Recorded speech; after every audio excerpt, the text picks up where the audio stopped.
The rain hammered against the alley's crumbling walls as Marcus Chen pulled his jacket tighter, hurrying past the overflowing dumpsters of New Seattle's industrial district. At 73, he should have been home hours ago, but the transit strike had forced him to walk through neighborhoods he usually avoided. That's when he heard it, a whimper so faint he almost missed it beneath the storm's fury. Marcus stopped, his worn boots splashing in a puddle. There it was again, coming from behind a stack of discarded crates. Every instinct told him to keep walking. This wasn't his problem. He was too old, too tired, too alone to get involved in whatever tragedy lurked in these shadows, but his feet wouldn't move forward. "Hello," his voice cracked from disuse. He lived alone, spoke to almost no one since Eleanor died 5 years ago. "Is someone there?" A small sound, almost like a hiccup, answered him. Marcus approached the crates, his heart pounding. He'd seen terrible things in this part of the city, things that made the news, things that didn't. His hands trembled as he pushed aside a broken panel. Two enormous eyes stared up at him from the darkness, glowing faintly amber in the dim light. The child, because it was clearly a child, despite the 4 arms and navy blue skin, couldn't have been more than 6 or 7 years old by human standards. She was curled into an impossibly small ball, shivering violently, her thin frame barely covered by what looked like the remnants of a torn blanket. "Oh, sweetheart," Marcus breathed, his earlier fear evaporating. The little girl flinched, pressing herself harder against the wall. Her blonde hair, matted and filthy, clung to her face. 4 small hands clutched at nothing, and Marcus noticed with a pang that her fingers were turning purple from the cold. "I'm not going to hurt you," he said softly, slowly lowering himself to his knees despite the protest from his old joints. "My name is Marcus. What's yours?" She stared at him, uncomprehending or unwilling to answer. Then her stomach growled so loudly that both of them heard it over the rain. Marcus felt something crack open in his chest, a door he'd sealed shut when Eleanor's cancer had finally claimed her. He'd been so angry at the universe then, so ready to just fade away himself. He'd stopped caring about much of anything, going through the motions of existence without really living. But this child needed someone right now. "I have food at my apartment," he said, reaching into his pocket for his emergency ration bar. He always carried one, a habit from his years in the Merchant Marine. "It's warm there, safe."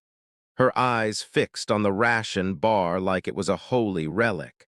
Slowly, tentatively, one of her 4 hands reached out. She snatched it from him and tore into the wrapper with desperate hunger, shoving the food into her mouth so fast Marcus worried she might choke. "Easy, easy," he soothed, the way he'd once talked to his daughter when she was small. Sarah was 50 now, lived on Mars, called once a year at Christmas. "There's more where that came from, but we need to get you out of this rain." The little girl finished the ration bar in seconds, then looked at him with such raw, vulnerable hope that Marcus felt tears prick his eyes. "Come on," he said, shrugging out of his jacket despite the cold. He draped it over her small shoulders, all 4 of them. "My place isn't far. Can you walk?" She tried to stand and immediately stumbled.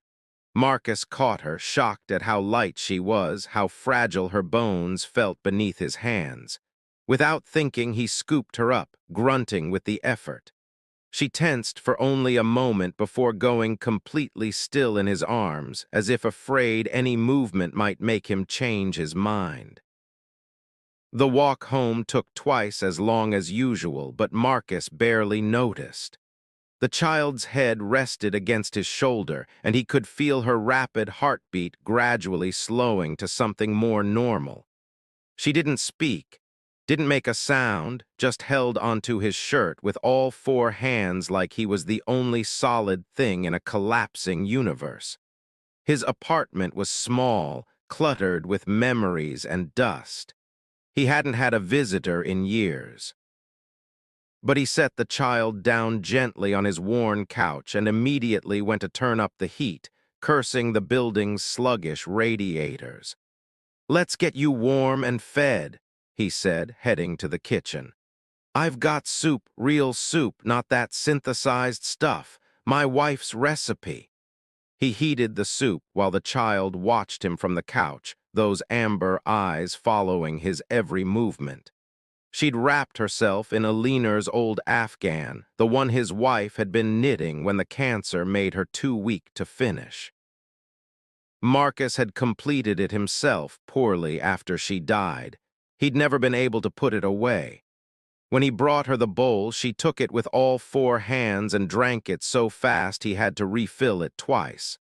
Only after the third bowl did she slow down, her eyelids drooping. "When did you last eat?" Marcus asked gently. She held up 3 fingers, 3 days, 3 weeks. He didn't know how her species measured time. "And your parents, your family?" Her face crumpled, and she made a small, broken sound that needed no translation. Grief was universal. Marcus sat down beside her, his own eyes burning. "I understand," he whispered. "I lost my wife. I know what it's like to be alone." 4 small hands reached out and grabbed his wrinkled one. The child, he really needed to know her name, looked at him with an expression that reminded him painfully of Sarah at that age, seeking comfort after a nightmare.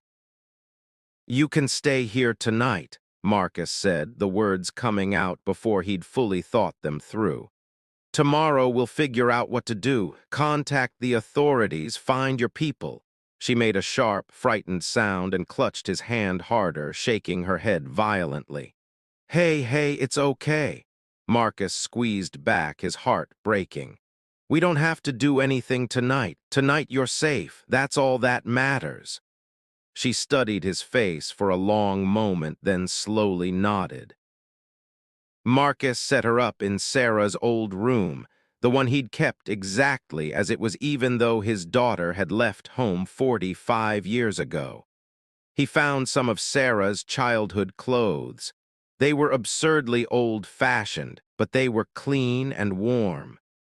The child let him help her into an oversized sweater, and Marcus had to modify it to accommodate her 4 arms, his clumsy stitching making it look ridiculous. She didn't seem to care. She touched the soft fabric with wonder, as if she'd never felt anything so nice.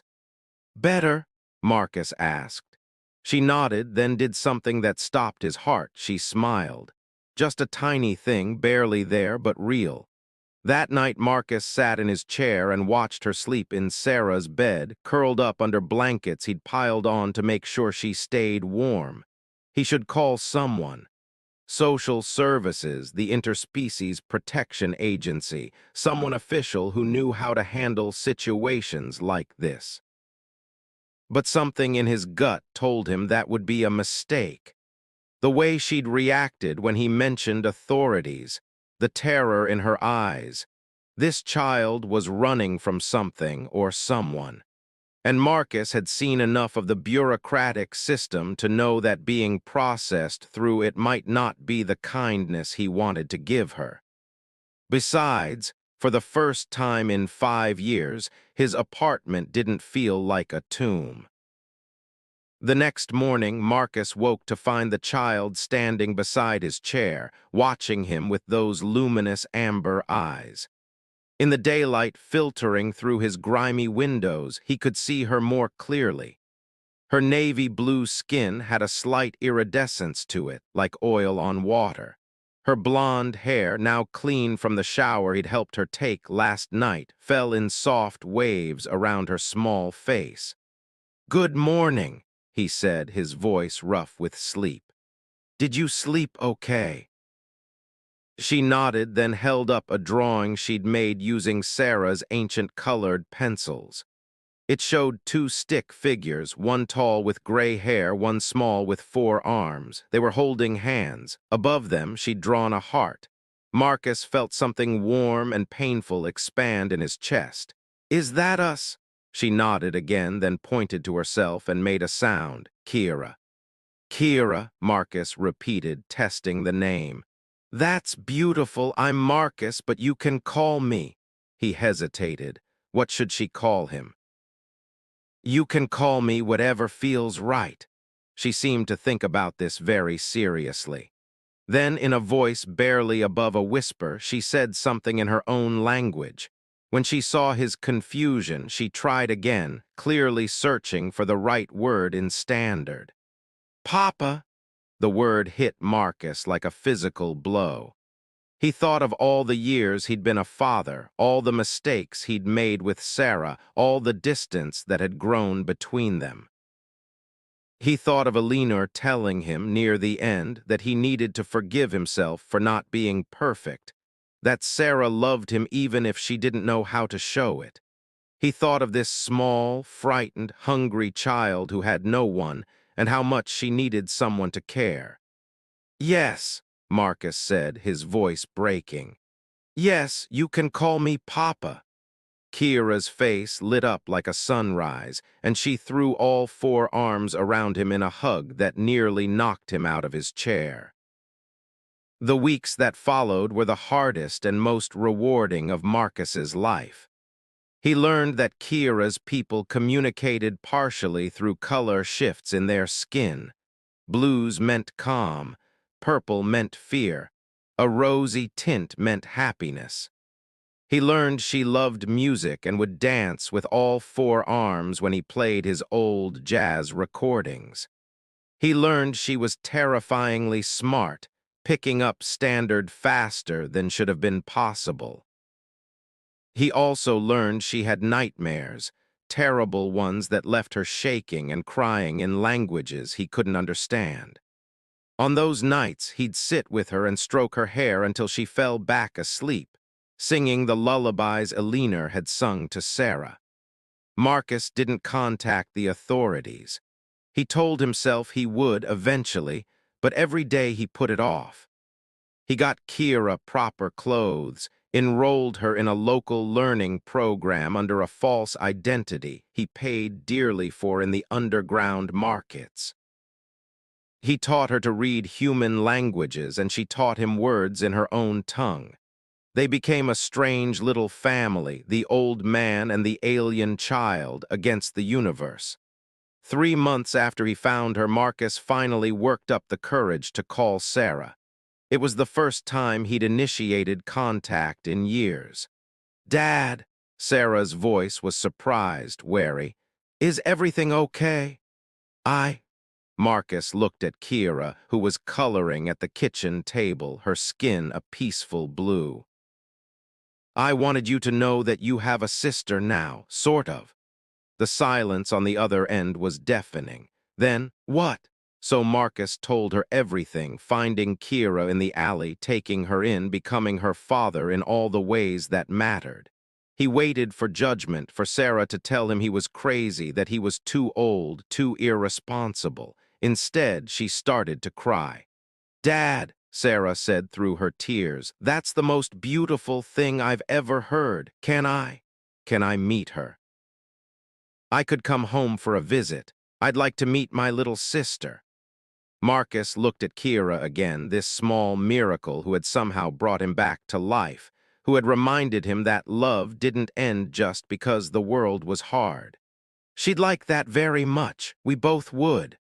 That night, as Kira dozed off during their nightly reading session, she was obsessed with human fairy tales. Marcus thought about how strange life was. He'd been so ready to fade away, to let loneliness and grief consume him completely. But here he was at 73, a father again to a child who needed him just as much as he needed her. A child who had been hungry and alone and scared, until one rainy night when an old man decided to stop and listen to the sound of whimpering in the dark. Kira stirred in his lap, her skin shifting to a warm rose color as she dreamed. One of her hands found his, holding on tight even in sleep. "I've got you, sweetheart," Marcus whispered, pressing a kiss to her forehead. "Papa's got you." Always. Outside, the rain had started again, but inside their small apartment, everything was warm and safe and full of the kind of love that saves lives, both the child who receives it and the parent who gives it. Marcus Chen had found his daughter in an alley, hungry and alone, with no one in the entire universe to care if she lived or died. Now she had him, and he had her. And somehow, impossibly, that was enough to make the whole world feel right again.